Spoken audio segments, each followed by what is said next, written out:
Hey, great Wednesday morning. It is a nice cold morning in the city of Brownsville,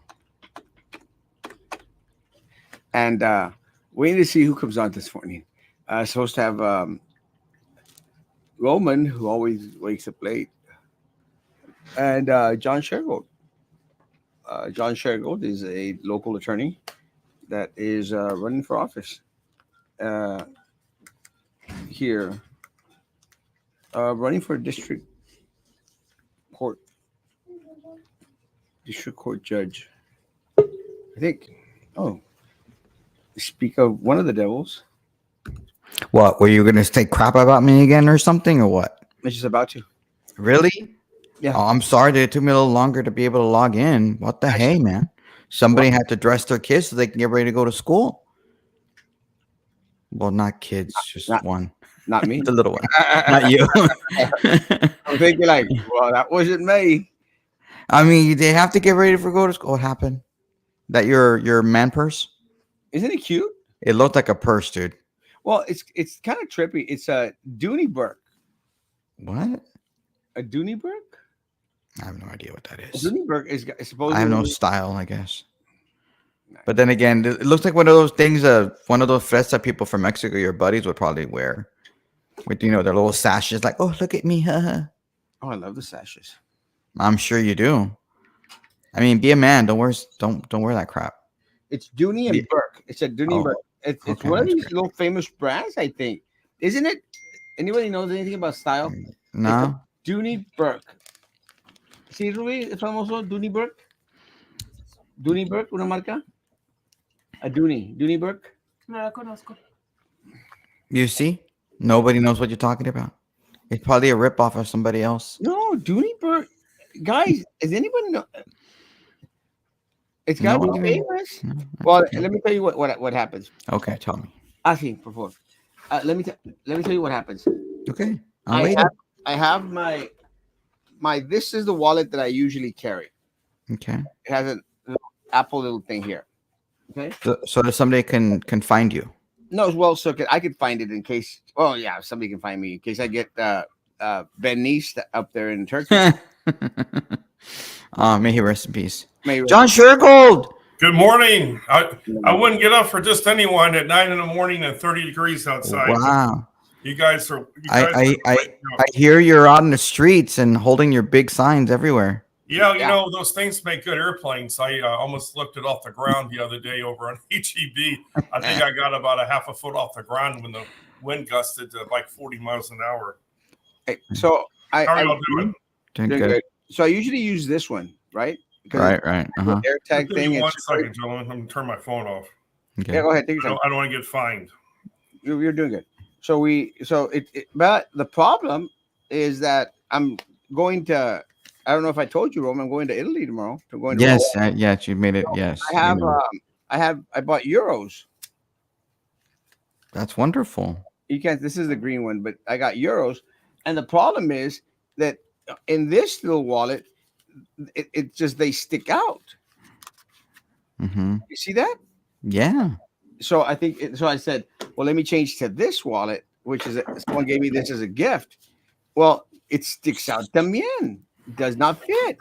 So you didn't get a European version of your wallet? No. Well, I mean, because I don't hardly ever, maybe once a year. So then I remembered I had this one that I found at a garage sale up in Georgia, Mm-hmm. Lyons, Georgia. Mm-hmm. And these fit perfectly in here, euros. That's great. So look. But my question is, do you have the right charging device then when you go to Europe? Because you have to have a special charging device. Well, that's not the charging device, Roman. That's the other thing. When you travel to Europe, John's been all over the world. He knows about this. You have to get a different adapter to plug it in, because what happens is they've got like these, like our washer plugs, like little things like that. And, we have the normal ones, but, and of course we're the normal ones, and they're the ones that are like a little bit on the abstract. Well, yes. And so you have to get these adapter things to plug it into the wall. So Mhm. fortunately, I still had the ones we had last year because you can't get those anywhere in Brownsville. It's like buying gloves. You know how hard it is to buy gloves here in Brownsville for this frigid cold weather? Very. That's why you go to thrift stores. Well, yeah, Yeah. but even then, thrift stores, they hardly ever carry them. Mm. So I finally found. I told you yesterday. I found the gloves at Dillard's, 65% off. Did you get your credit card yet? I have not got my American Express credit card yet. Didn't think you were gonna get it that quickly, but you never know. You need to freeze it, Erasmo. Freeze it. I misplaced my American Express card in 3 different articles of clothing over the last 3 months, and I freeze it, and then So- I unfreeze it, and then I lose it again, and I freeze it. So, Well, you're rich. Does it cost you any money to freeze it? No, it's actually they went ahead and they gave it to you as a free compliment. Yeah. Oh, wow. You can do it on your app too. Yeah, that's exactly what I do. I use it on my phone. Well, since you mentioned that, on Monday, I went to the Chase ATM. I said, you know what, I had a couple of bucks, and I said, you know what, let me just go give a payment on my credit card. Mhm. So I went up there, put the card in, and you put in the cash. I'm bewildered now that you could actually deposit cash in an ATM, to go directly to your account. I'm amazed. I probably never had cash to deposit until now. So I deposited the cash, and then I was with Gael. I said, let's go get some ice cream here at Dairy Queen on Four Corners. Went to Dairy Queen, and I'm about to pay, and I said, oh crap, where's my damn credit card? I left it in the ATM. So I said, oh my goodness, this is on Monday night. So I go back to the ATM. Not gonna be there. The card's there. What? It didn't suck it in and tear it apart? No, well, this is what's amazing. So this morning I go into my messages, and Brandon, he goes, hello, Erasmo. I found your Chase card in the Chase ATM next to Wells Fargo in Four Corners. It's inserted. So he found it, used the ATM, put it back in. I go, right, thanks, Brandon. And then last night I lost it again. I think it's a sign, Erasmo. You're not meant to have any cards. I'm losing it. You are. It's old age. Yeah, it is. I mean, just like yesterday, I was having my John Fetterman moment. I didn't know what you were talking about. Freaking John Fetterman. My God, that guy's a weirdo. Well, he's making more sense than a lot of Democrats are. But then again, we have a Democrat here, so let's not say bad things about Democrats today. Oh, that's okay. Erasmo and I, we may have differences on some things, but we both believe in free speech. It's yeah. Well, you see, that's one of the things. And look, and John and I have had our discussions and our differences in opinion. But one of the things that, and again, I'll say this, and I say this, and John knows me, and Roman knows me. What I say in public, I say in private. I don't do the double talk, and But John's always been a friend, and John's been someone that if you call, you text message, he'll respond. So I've always appreciated that. And John's a candidate for district. 445th State District Court. It's kind of hard to say those numbers. And just be clear, there's certain things he's allowed to say and answer. There's other things he's not as a judge, judicial candidate. So make sure that people understand that if you want to ask a question or something about John, there are certain things he can and cannot answer. Yeah, and that's cool. No, I don't have any answers on, who any conspiracy theories or anything is like that. I'm going to let Erasmo argue on that today.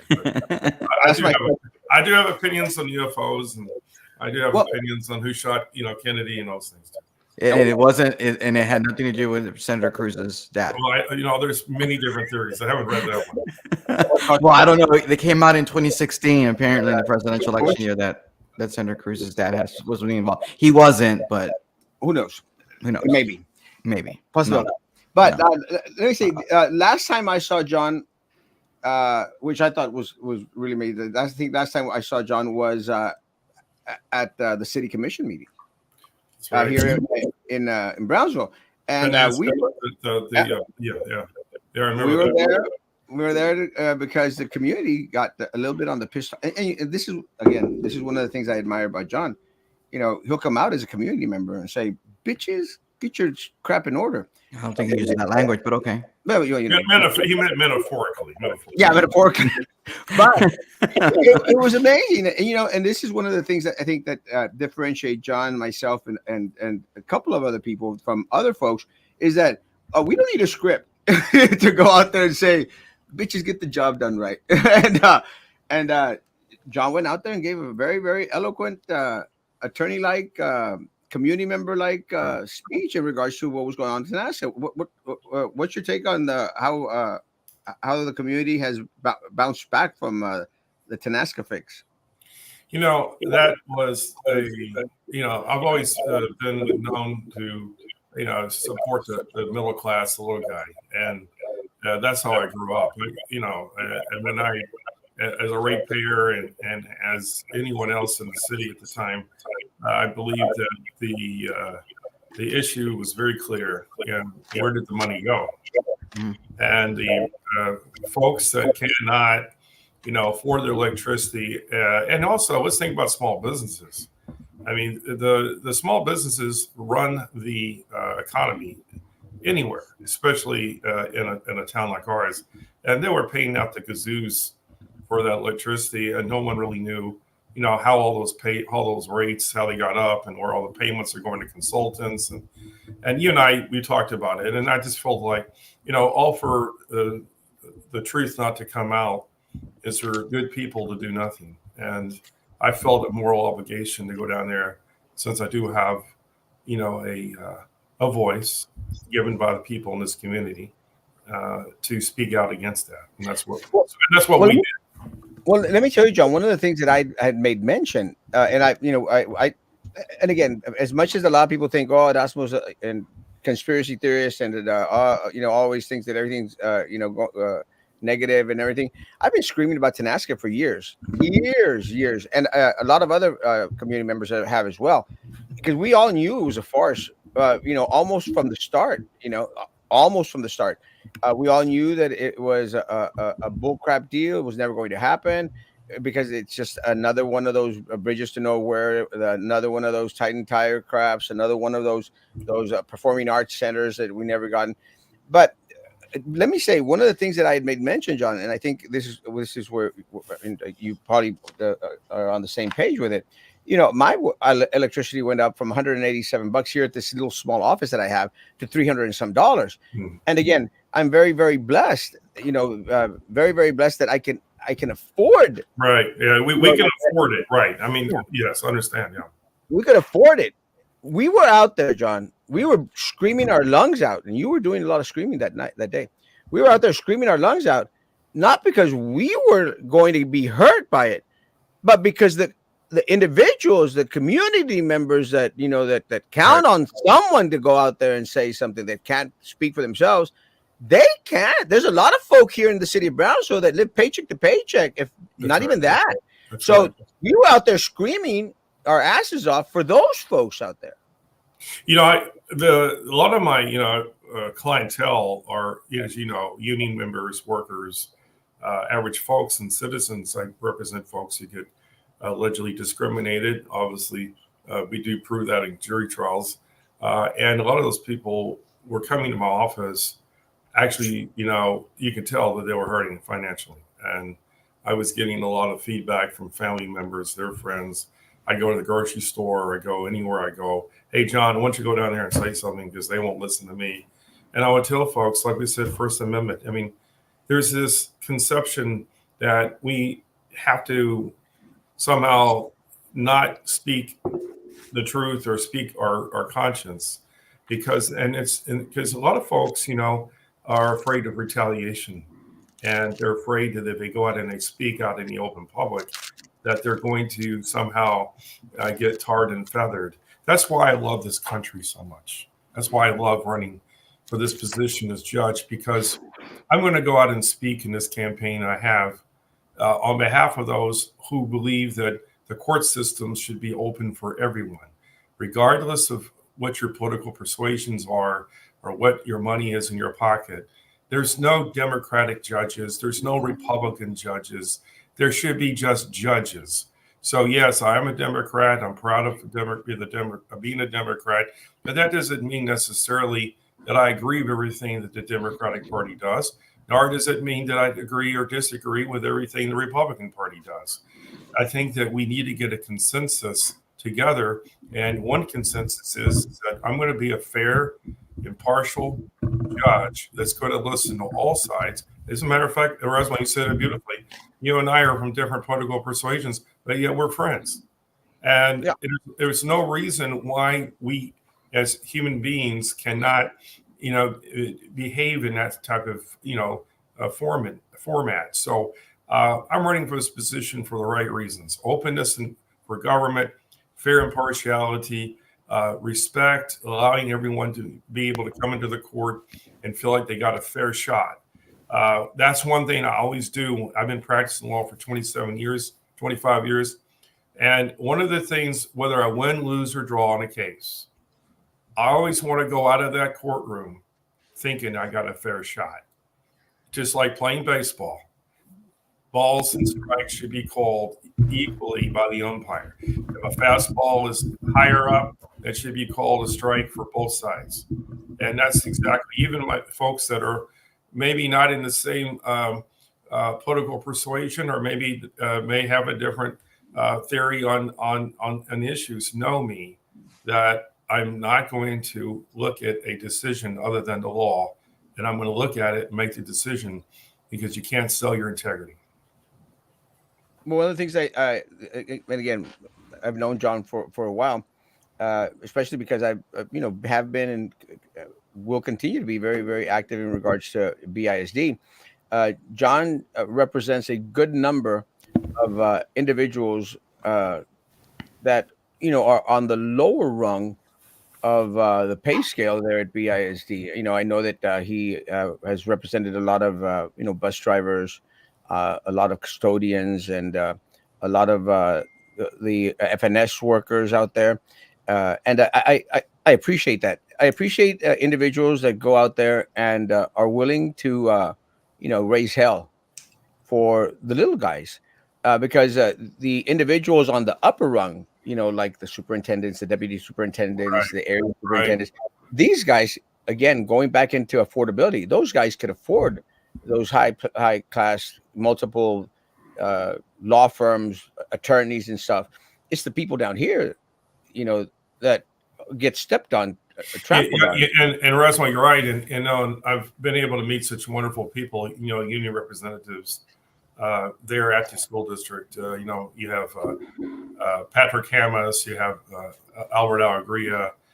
You've got, I'm an attorney that has a contract with the Texas Classroom Teachers Association. Not a lot of people know that, but I represent school teachers around the state in that organization. And it's important that these individuals get representation because, for example, we had a case several years ago, Sobervia versus the Brownsville ISD. It was a case where I won a jury trial verdict against BISD for whistleblowing retaliation. For all those out there in the audience, the millions today that are watching this, the whistleblower statute is the statute, of course, where if a government employee reports an alleged illegal activity of another employee of the government, then they can turn back and get retaliated and fired within a 90-day period, presumably. That person basically has a claim. In that case, Sobervia made a claim. He had made a police report. He'd been assaulted, and then later he was fired. The jury agreed with us unanimously. That's what I'm proud of. I go home. I got to look at my wife, my kids. I got to look at the community.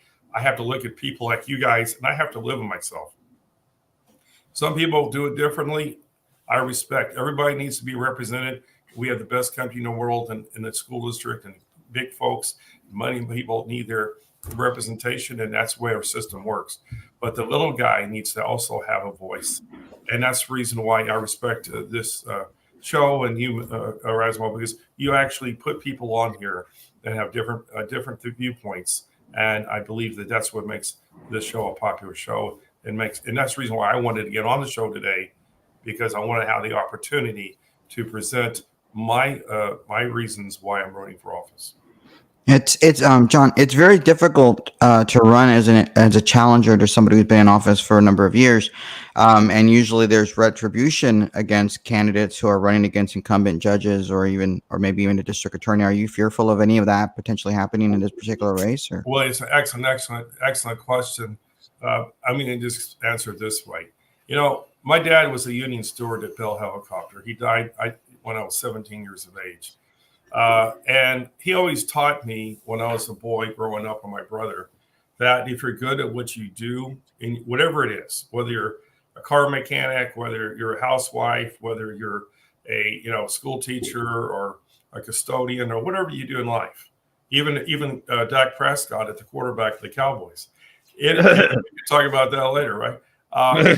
If you're good at what you do, and Roman, you guys are pros. I mean, you're good at what you guys do. You can't get busted down. I'm not worried about it. Why would I worry? I mean, seriously, can anyone really do anything to someone who basically is doing what they think is right? And I know I can do, and I follow the law, and I know the law, and that's how I practice it, because I use the facts and I basically persuade common people on juries. Those are the people that I have to persuade. This race is exactly like that. I'm out there persuading the people out in the streets. I've been all over the county, Santa Maria. I've been over in Santa Rosa, La Feria, Port Isabel. I know every person in the corners of this county. Those are the people, gentlemen, that I am persuading, and I will win this race, because those are the folks who have votes. And each one of their votes counts the same. The courthouse, they got their votes. Some people like me, some people don't. But I'm not down there trying to persuade who's supposedly on the in crowd. I don't care about the in crowd. I never have. All I care about is that housewife. I care about that plumber. I care about that school teacher. And I want them to be able to go to the courthouse and know that there's going to be a judge sitting up there that's not going to look at their social strata or where they're coming from or their color of their skin or their age or anything other like that, because I have a reputation. I've lived here for 25 years, and I have devoted my life to this community, and this community has given back to me, and it has been wonderful to me, and I am not in fear of any retaliation, because I think people are good people. I think they know what's right. And I'm going to let them judge their own consciences. If they want to retaliate against me, then that's something they'll have to deal with. Well, let me ask you one of the things. I've always said, and I've been very, very fortunate to run against a lot of people that I think are crap, because I ran against Tony Martinez because I thought he was crap. I ran against John Cowan and all these other folks out there because I didn't think that they were going to do a job, and I've been proven right so far. And I ran against a lot of individuals at BISD for the same reason. But let me ask you, one of the things that I've always mentioned is, you run against someone because you think that two things: they're not doing the job that they need to be doing, or that you could do a better job than the individual that is in office right now. Which one is it, John? Do you believe that the judge that is seeking re-election is not doing her job, or do you think that you could probably do a better job than Well, I'm not running against anybody individually. I'm running for the position, not against her or against Judge Rincones. But I do have some differences of philosophy, and they will be expanded out during this campaign. One of my main I said fortes is I'm running as for the Constitution. One of the things I want to do as your elected state district judge is to follow the Constitution. Now, there is a case that I've studied where Judge Rincones has decided in behalf of the Attorney General's office. It was the Save RGV and the Sierra Club. This was a very important case, and I know Erasmo has been keeping track on this. This is one of the cases that I read over, and this is one of the issues I have and why I decided to run. The judge was asked whether she had jurisdiction in the case. In other words, when a when a lawsuit is filed, there's a thing called a plea to the jurisdiction. And in this matter, a plea to the jurisdiction was filed by the Texas Attorney General's office, was one of the parties. And what it says is that, Judge, you don't need to make a decision in the case because you don't have jurisdiction to do so. Well, in this case, the state legislature had made a legislative enactment that basically gave a loophole to close the beaches here and in Cameron County. And so the state constitution, as far as what I interpreted it to be, and whether or not it's true or not, the state constitution trumps anything else.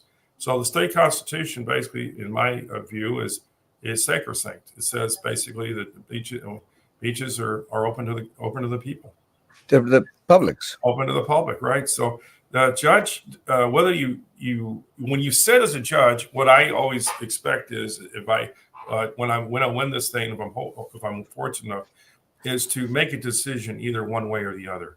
In this case, Judge Ronconis decided not to make a decision. She stated that she had no jurisdiction to hear the case, and it was based on the argument made by Ken Paxton that and his attorneys that representing that there was no private right of action, meaning that the judge did not have jurisdiction. The other side basically said, look, we're not asking for money damages. So therefore, there is no private right, or there's no requirement for a private right of action. And we're just asking for an interpretation of the under the Uniform Declaratory Judgment Act to be able to determine whether or not there is a constitutional violation. So my opinion is that judges should make a decision and not punt, using football terms. In this situation, the judge decided to punt and said she had no jurisdiction. But I think the judge should have made a decision either for the Sierra Club and RTV or against the Attorney General's office. I'm not saying how I would rule. I'm not going to say that because, again, that would basically not be proper for me to do so. All I'm saying is that, in my opinion, the judge did have jurisdiction, and the judge should have made a decision either one way or the other. The safe play was no jurisdiction. That case is on appeal.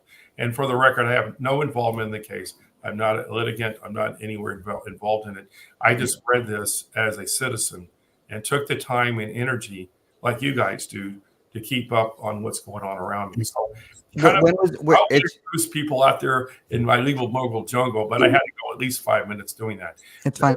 No, was it appealed to the 13th Court of Appeals? Is it being heard by them right now? Yeah, after I reviewed that, it looks like it's on appeal on the 13th Court of Appeals. Mm-hmm. I believe the case has been argued, but there's pending. No decision's been made by the 13th. Do you know who the three judges are that are hearing the case? No, I haven't really got into that depth of that's a good question. But anyone could look that up by just looking at on the portal. Yeah, my question is not just that, but do you believe the Constitution is sacrosanct, that there's no limitation on anybody's right to access beaches? So, for example, the Texas state constitution allows for or says that everybody has a right to an education.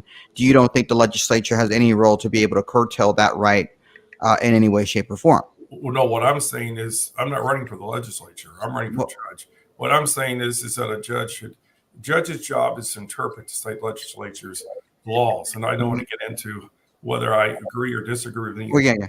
I get that. But my issue is that I believe that the judge should always have jurisdiction when there's a legislative statute that's come into play or it's being questioned.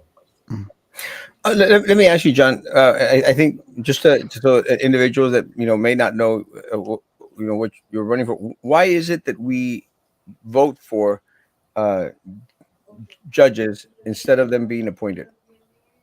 Why do we vote for judges? Can you repeat the question, please? Go ahead. Why do go through the electoral process?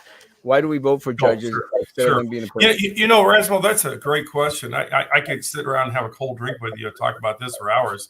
If you look at the framers, if you look at yes, sir. Always the framers of the Constitution And this is one of the issues that I was always talking to my mentor.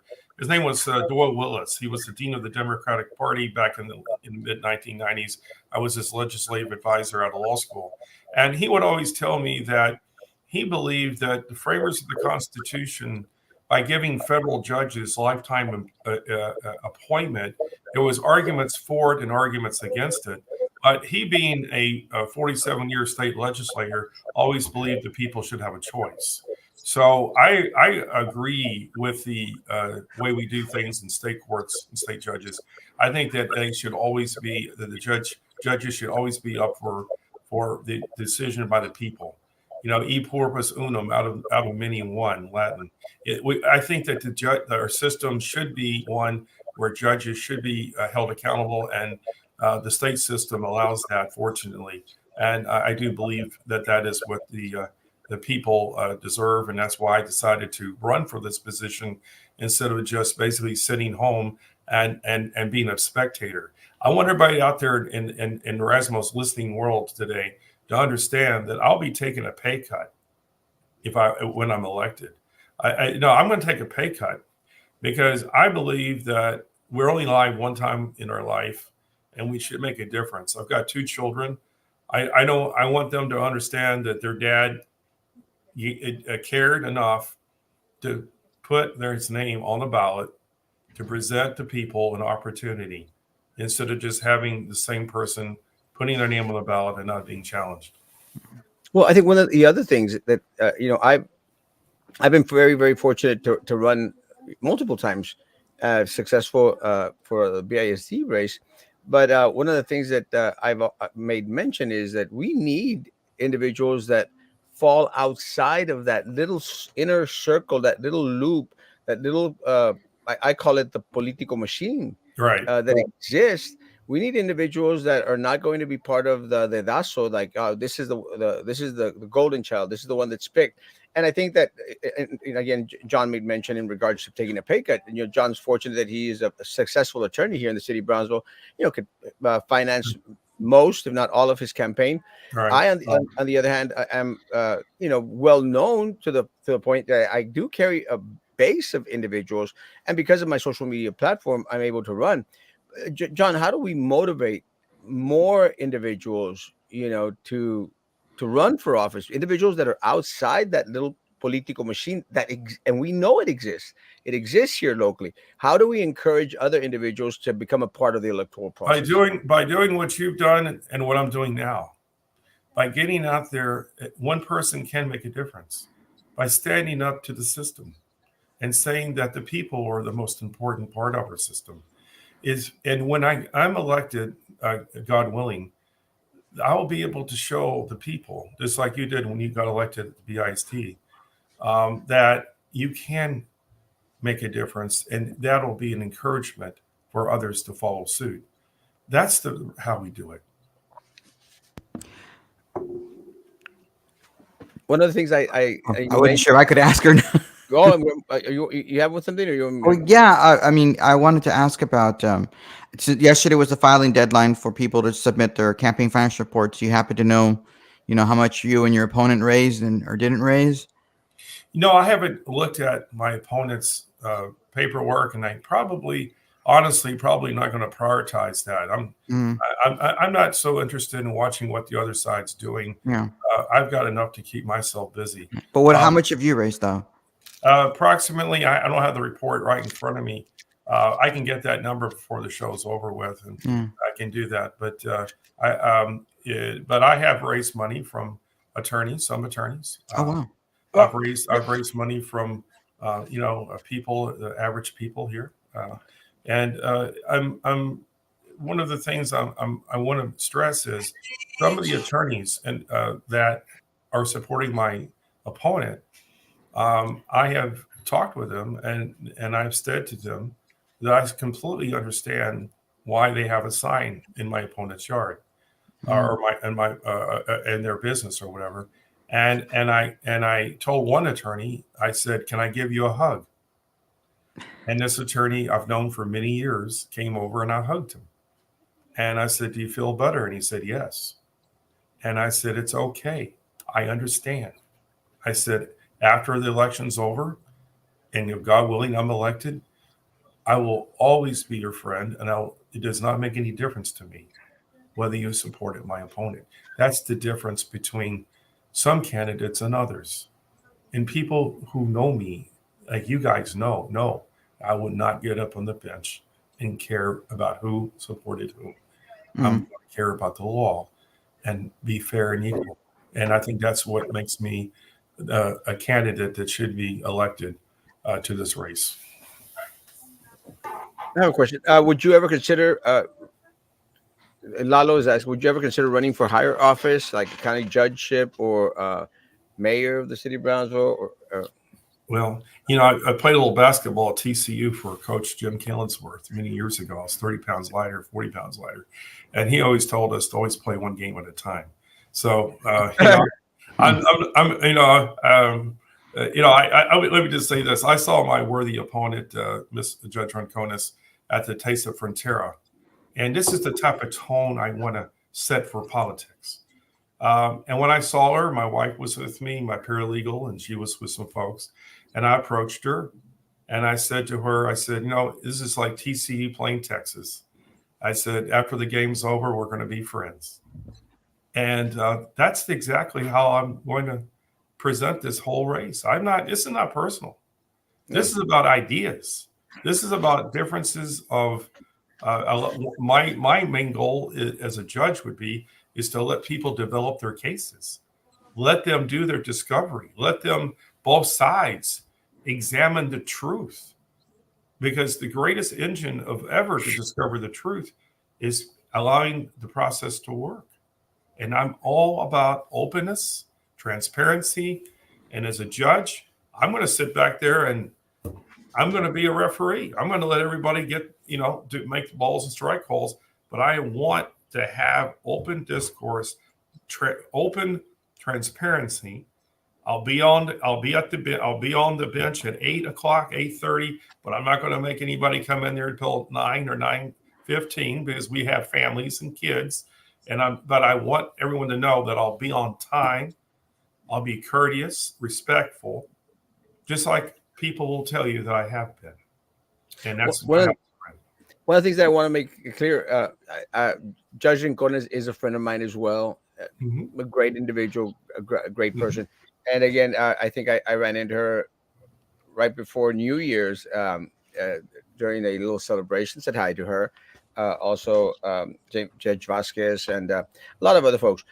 Great folks. And again, one of the things that I think that individuals need to do is go out there and reach out to the candidates.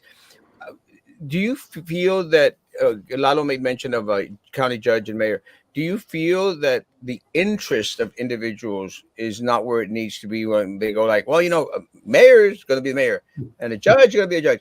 A judge, you find a lot of that. Like, why should I even have to vote for a judge? Well, you should vote for a judge is that you want to have a judge that's visible to the public and is not only just sitting there, deciding cases, but getting out and advocating for worthy causes. One of the things I want to do after I'm elected is I have a 4 and a 6-year-old child. My 4-year-old child is autistic.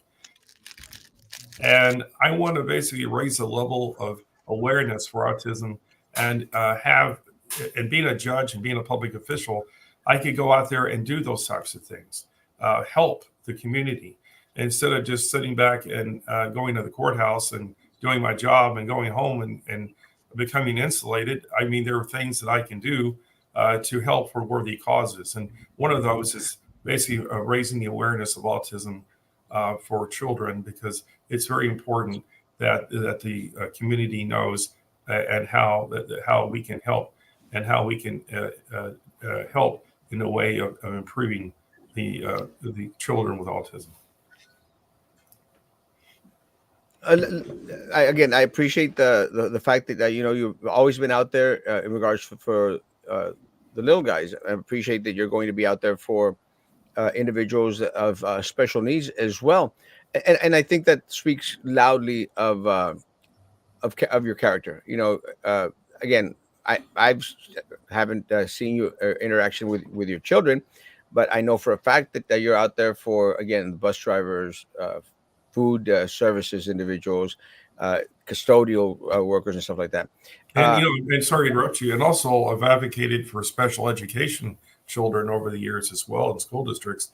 And what is really amazing is being blessed with a child with autism and having him represented parents who had children with autism. It's made me a better parent and more aware. So when you close your heart to those of less fortunate, that's why I showed up with you at the city of Brownsville that night, because of the people who are less fortunate. And I wanted to basically make my voice heard. And again, I'm not running personally against Judge Ronconis. This is not a personality contest. This is about issues. Robert F. Kennedy ran against Lyndon Johnson in 1968. They were both good Democrats. I mean, I ran against. Didn't win 2 years ago. I ran for party chairman. I got 48% of the vote. As you guys know, it was a very close race. Jared Hakama is the county chairman. After the race was over, I went down, gave him a hug, and basically we unified under the Democratic flag.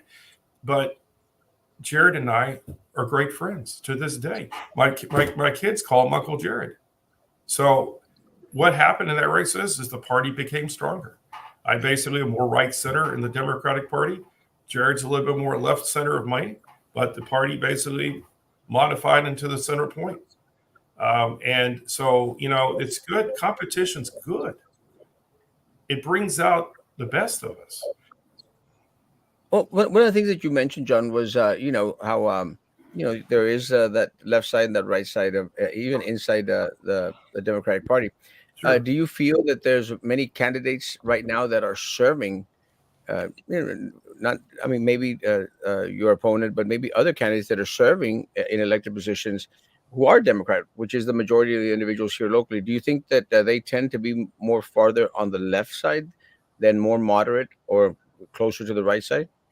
Well, you have to examine their voting record, right? I mean, I haven't done a careful analysis of every votes taken by every political person in the county. All I can say is that I'm for small businesses. I'm for workers. I'm pro environment as well. But I do have a what's the word I'm looking for here? An affinity towards small businesses. I believe that we need to support our small businesses.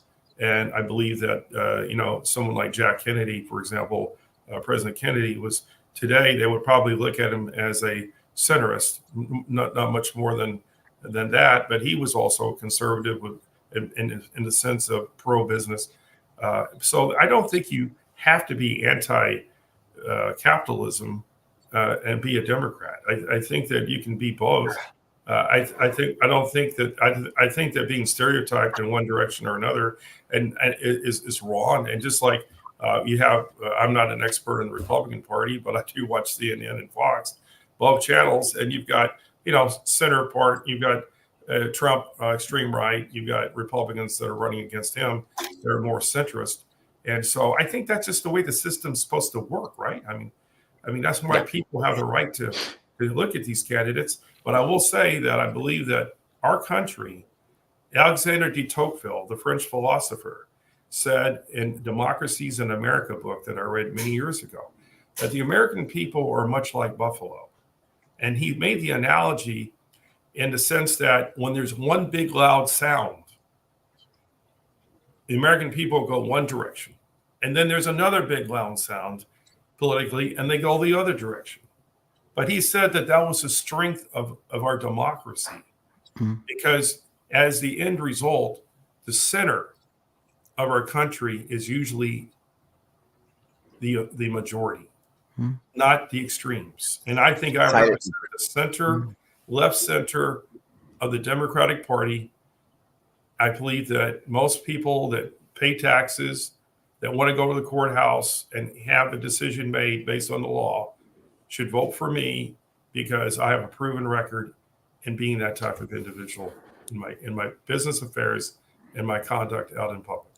The fact that your party is seems to be having a war amongst themselves, politics is a war on either party. What are your thoughts on George Soros donating not $50,000, $100,000 to the Cameron County Democratic Party, and also doing the same for the Idaho County Democratic Party? That somebody from outside of Texas, outside of the Valley, is so interested in donating money to the Democratic Party. Is that part of the strength that you're saying that you're seeing? That the party right now down here is thinking, if we need money, we need to be able to fight for every single vote. I didn't say that, Roman. You put words in my mouth. No. Yeah, Well, no. I don't think. Look, my record has been for the little guy against big money. Okay, and so I'm not going to comment. I didn't even know that what you were saying until you just told me that. It was in the Texas Tribune this week. And I'm not disputing that fact, but that'd be a question more appropriate for Mr. Hockema than a judicial candidate. But again, I mean, that's a good question. But since you asked the question, what about the millionaires and billionaires that are contributing to the Republican Party? Oh, I agree. There's a lot of money coming in. I mean, absolutely. Campaigns have now. What is it now? I'm kind of getting off topic with what I'm running for, but I mean, you run a congressional election now. You got to have millions, right? But I'm talking about just the party itself, which is fascinating to me to see all this money coming into the valley that we'd never seen before. Right. I can tell you this. I'll tell you this, George. I'll tell you this, Rowan. George Soros hasn't contributed a penny to my campaign. Maybe you should ask. I don't expect him to, not after some of the cases I've had. But you know what? Yeah. It's America. They want to do what they want to do. Hey, I'm not a censor. Let's let ideas challenge. Let's let free ideas, and let's let our positions. But let's get back to the 445th judge race. Yeah. I'd like to talk a bit more about that. Yeah. Well, what is it? Is it a general jurisdiction court, or is it a family court? It has a little bit of both. It's a multidimensional court. It's got jurisdiction over, of course, criminal cases, civil cases, family law cases. It could be, all sorts of stuff. I mean, it's a broad spectrum court. And I believe, since I've been a practicing lawyer for 26 years, I was a former prosecutor, felony prosecutor for Louis Sines back in the day. I prosecuted, numerous years. I've been a criminal defense lawyer. I've had civil cases. I've done family law. But, I've been around for a long time. And one thing I've always done is be proud of everything that I do and make sure I can read about it in the newspaper the next day. So I think that I have the broad-based experience to sit on the court and be able to. Also, I've done civil appeals. I'm on several appeals cases. I have a case right now where it's been on appeal for 7 years. Up in Rainville ISD, I won a jury trial for a whistleblower case. So I understand the appeals issues as well. So again, and I've had good mentors. The late Larry Warner, God bless his soul, former state representative for 2 terms up in Harlingen, passed away a couple of years ago. And he was one of my guidelights, one of my people that took me under his wing and always told me to make sure that I do the right thing. Jim Maddox was another mentor of mine when I was a young kid up in the legislature. Everybody knows his reputation. Jim brought more African Americans, more Hispanic folks to work at the Attorney General's office in the history of the AG's office. He diversified and he made that office into a coalition of a representation of the state of Texas. Unfortunately, Ken Paxton, and I know he's your brother Republican. I was going to ask you, Roman, you support Ken Paxton? Well, I didn't vote for him in the primary. I did vote for him in the general election, and I did not support the impeachment process because I felt that the doctrine of, the election just happened. The people had all the facts, or at least we're presuming that they had all the facts that he shouldn't have been impeached. And I think it was a waste of millions of dollars on the part of certain Republicans. Well, that's just my personal opinion. Let me ask you, John. One of the things that the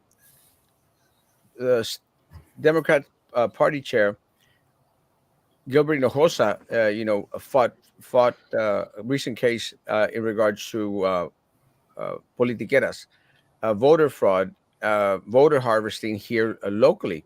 And he basically went out there and he proved that voter harvesting, politiqueras, they exist, they are functional, and they are a detriment to the electoral process anywhere, especially here locally. Uh, what is your take on the politiquera system here locally, especially in a race as important as yours? I know for a fact that you're not out there hiring the politiqueras. Are you concerned that the politiqueras and the vote harvesting machine may want to throw votes other ways?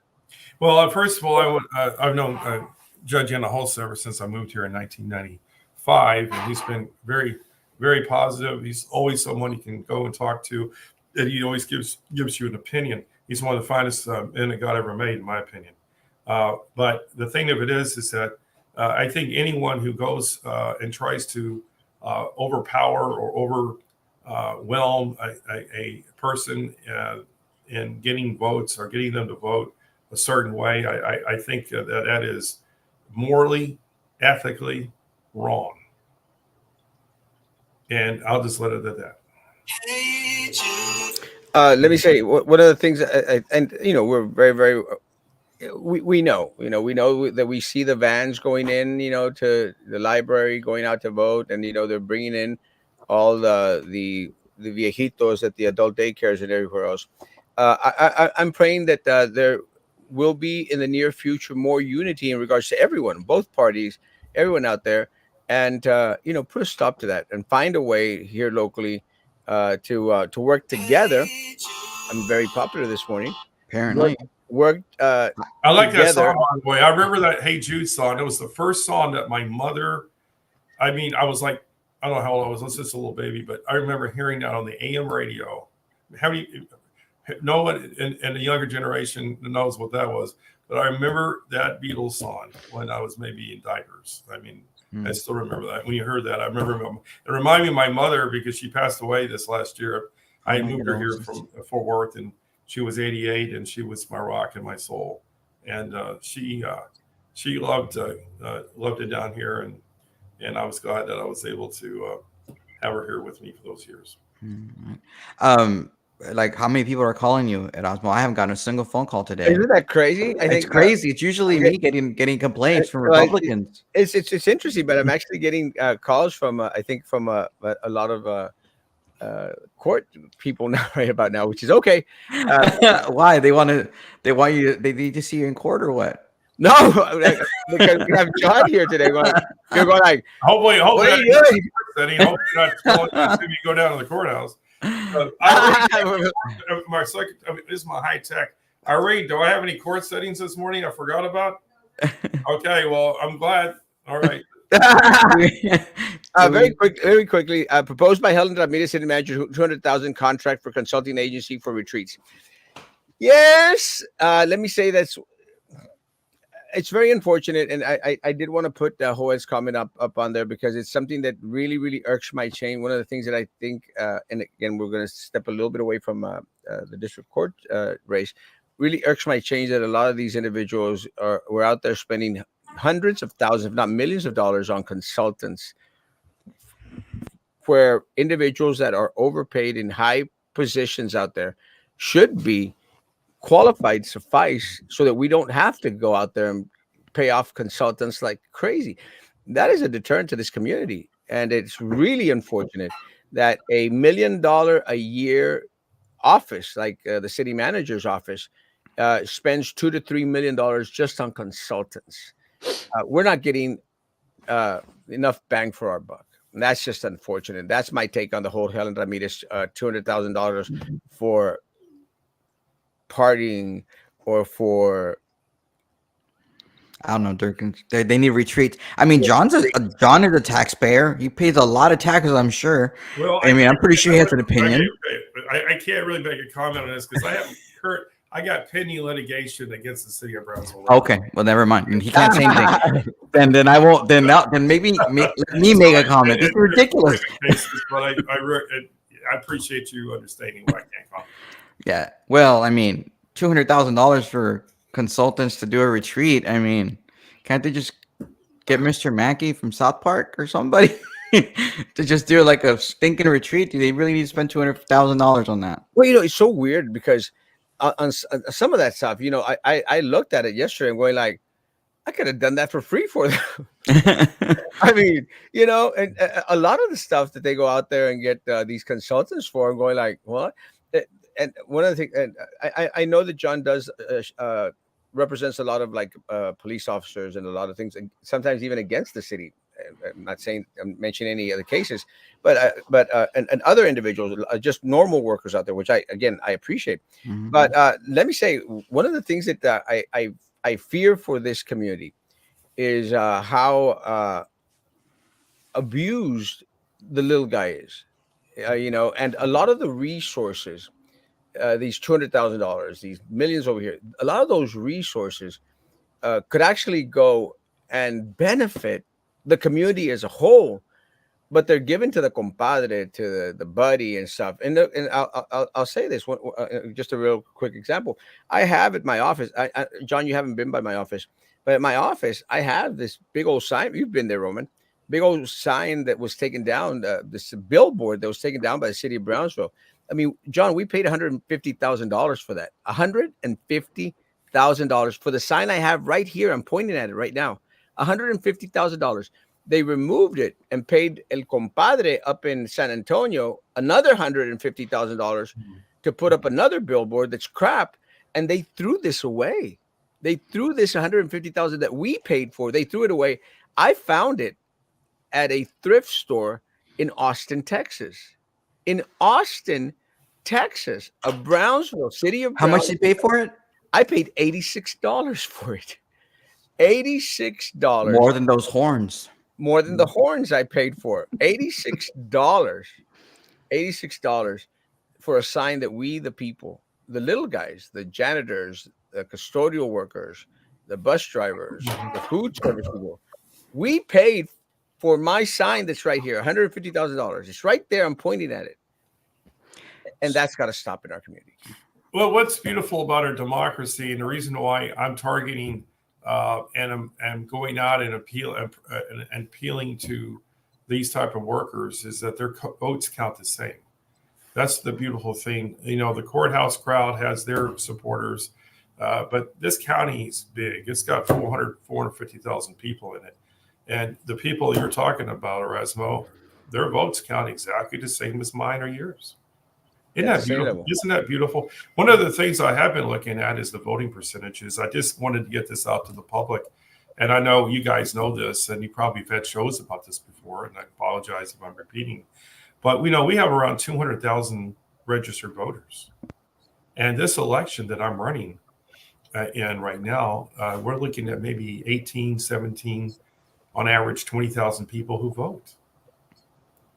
Now, I'm trying to appeal to the individuals out there that haven't had a knock on the door, haven't had a personal contact, and appealing to them to find their voter registration card. I've had people tell me, "You're the candidate?" I was here block walking over here in Brownsville. Lady opens the door and she goes, Who are you working for?" And I said, "I'm not working for anybody." I said, "I'm the candidate. You've got my vote," she said. Yeah. You really think only 20,000 people are voting in your primary in March? Well, the statistics over the last several years indicate that on average, you have maybe 20, 25,000 people out of all the registered voters. It's a presidential election year. I would expect 35 to 40,000 people. Well, it varies from year, but that's still a low percentage. Yeah. Oh, well, yeah, it is. But then you also compete against the Republicans. There are people out there that are out there putting their lives on the line, out there in foreign countries representing our country. So we have the right to do this. Yeah. That we have the right to go to the polls. I mean, this isn't China. This is America. This is the USA. And Amen, I'm proud to be here. I'm proud. Like I said, I mean, this is not, this race is about, the ability of me to take the position as judge, just because the fact is that I believe that the Constitution should be followed. I think that it's good to have someone in the position that has a broad spectrum of support. And again, let the voters decide, and let the chips fall where they may. I mean, I know there's some people who are angry at me for running against the incumbent, but get over it. I mean, when I get elected, God willing, everybody has a free chance to run against me. I'm not going to get mad at you.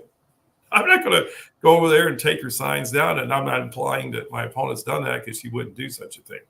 But there are races that people do those types of things in.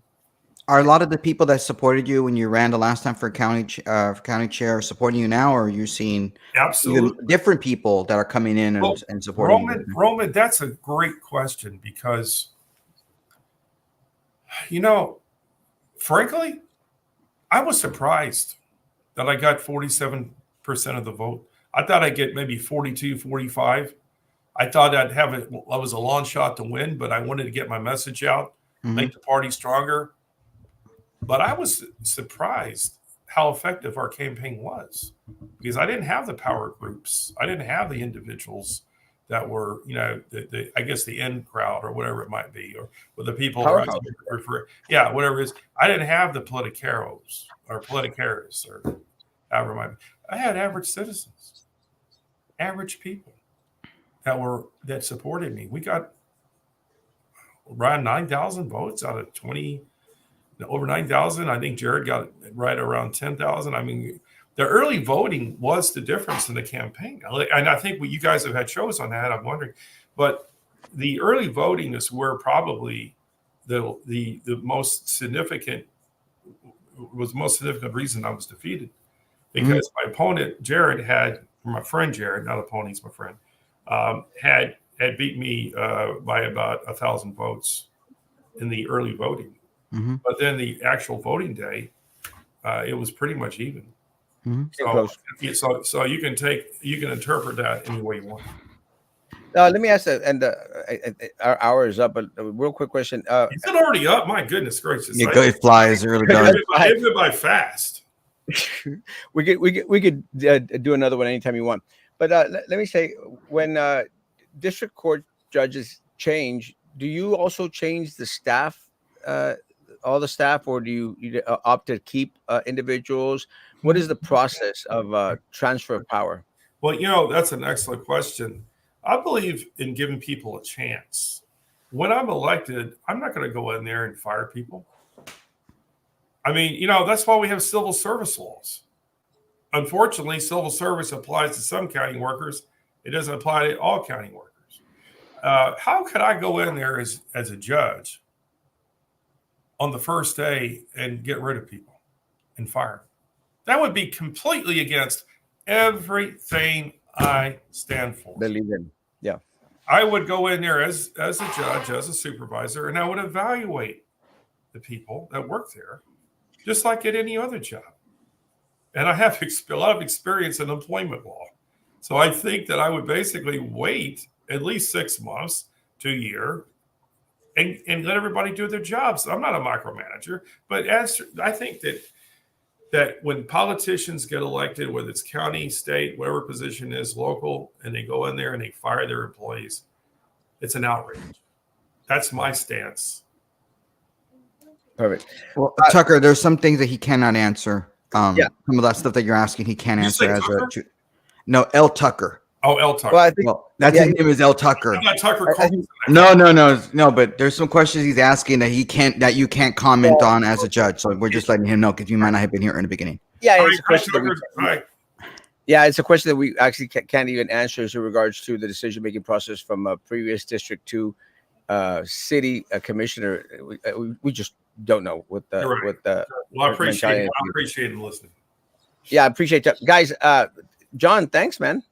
Hey, it's cool. It's all cool. I'm just Roman. Why you look exactly the same when I met you 20 years ago? I'm just fatter. That's all. What's the deal? And what is at both you guys? Is it the radio life you live, or maybe that's what it is? We have a face for radio. I was going to say at the end that you guys, whatever you're in the Republican Party. I don't know. I guess whatever it is, I'm in the other party. But I'm the vice chair. That's all I am. Well, that's cool. But like I'm saying is, what we showed today was bipartisanship. And what we proved today, and the reason why I want people to understand why I'll make a great judge, is that I don't care what party you're in. I don't care what color you are. I don't care what your age is. You guys and me are friends, despite our political differences. That's what this country is all about. Thank you very much. Thank John, thank you, John. And again, guys, anyone out there that is interested in regards to getting a little bit more information from John, or has any other questions for him that you want to ask him directly, reach out to him. He's on social media. You'll be able to find his page, John Shergold. And if anyone has any doubts, send me a message, and I'll shoot you his. And I'll be coming up your corner around your block. Look at me on the streets. So be out there holding my signs up, and feel free to ask me whatever you want. Even in this cold weather. It's okay. This cold weather is good, but you know what? I don't like it anymore. Let's get it out of here quick. Guys, have a wonderful day. Yeah, take care. Appreciate you guys. Have a great day. We'll be back tonight. I think Roman tonight at 9 p.m. Maybe. Yeah, I'll try to. Maybe. We have a couple of doctors that are wanting to come on in regards to some of the stuff that's going on here in the valley. Which, let me tell you, I've noticed that there's a lot of people con la gripe, and a lot of individuals that are having stomach issues. So it'd be cool to have them on to see what's going on here locally. Guys, take care of each other. Stay warm as much as possible. If you need anything, we are always just an inbox away. Be good to each other. Continue to be good to me. God bless.